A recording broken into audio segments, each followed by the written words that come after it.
particularly because this is some of the words coming from Spanish media, coming from Barcelona fans, as to whether this player is actually going to be phased out. Whether you look at the other forwards and you think, well, could they be doing a better job than him right now? Now Vitor Roque's come in. Obviously, he's only 18. He's going to need time as well.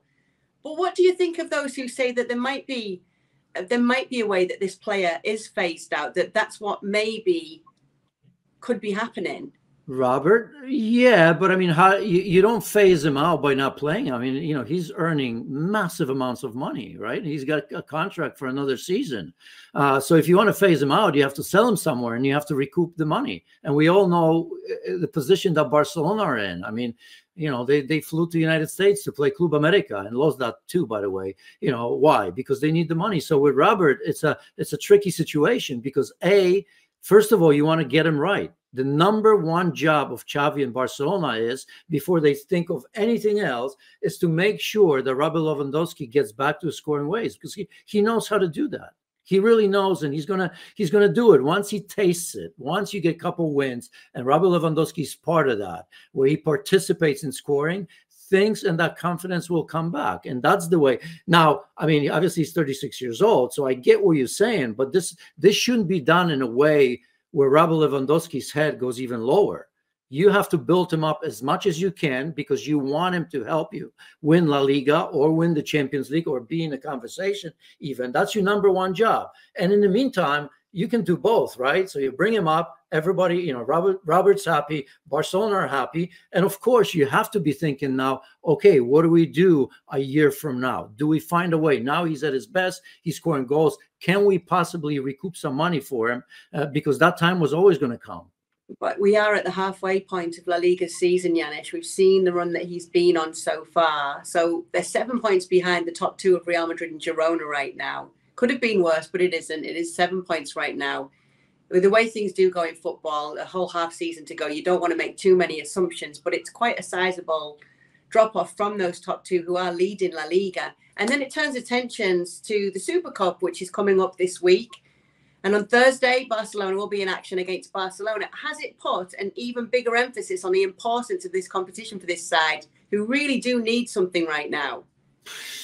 I mean, it's Barcelona. I don't know how much the Copa.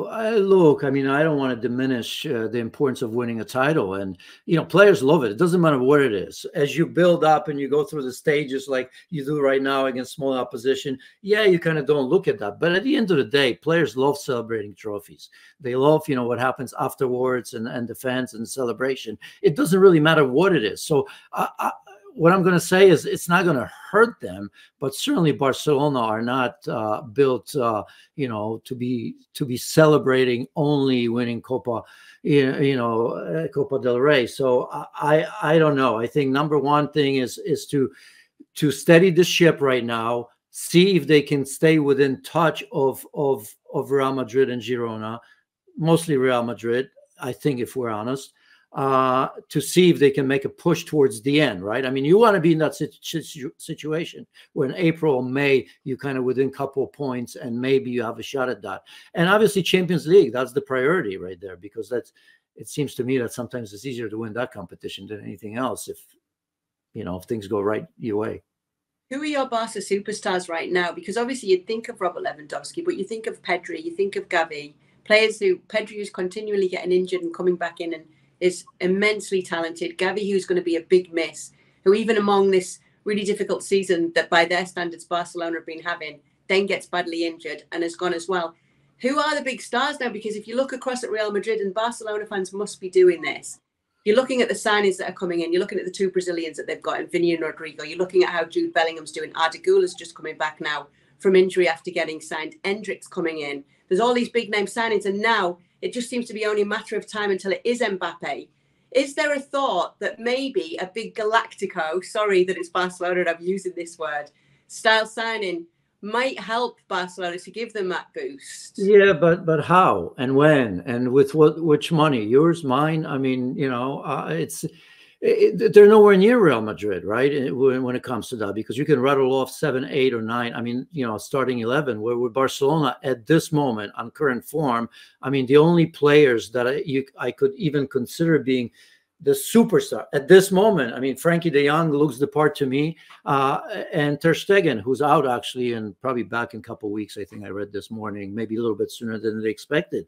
Anybody else is well below their best, and even when they're at their best, it's still hard to compare them to some of the players with Real Madrid, right? I mean, I would include Robert Lewandowski at his best. He would be there. So maybe 2 or 3 players, as I said, and then Real Madrid could look at the players they have and say, okay, those 3 are great, but we have as good, if not better.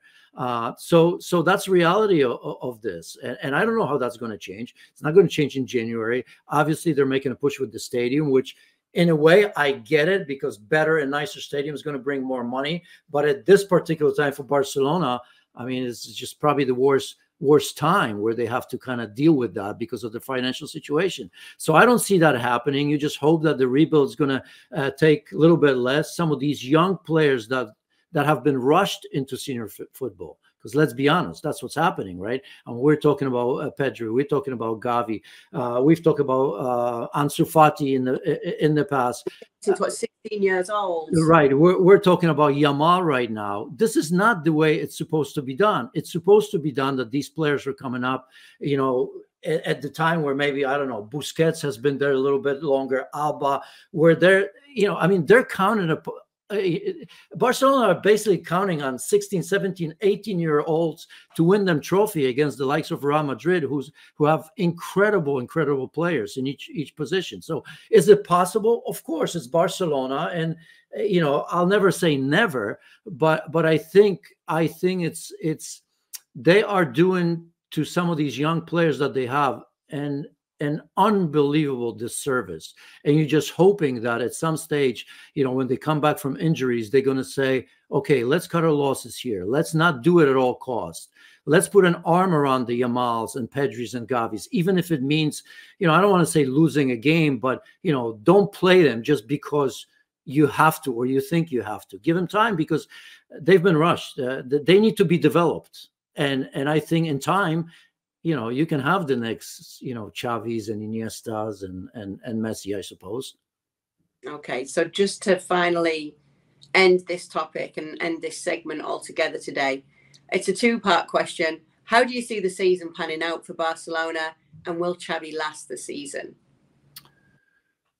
Oh, yeah, I worry for Xavi. I don't know, with everything that's going on, if he's got the experience and know-how how to deal with all of that. And that's not always going against him, right? I mean, he's still a young manager. I think many, including myself, were calling for him because he understands Barcelona. He's a legend. And I thought just the understanding of the environment within the club, within the city and outside, if you will, having won everything in his life as a player, would be helpful. But now I'm starting to wonder. This rebuild and all the issues, financial issues that are happening, I just don't know if this didn't come too early in his career as a manager.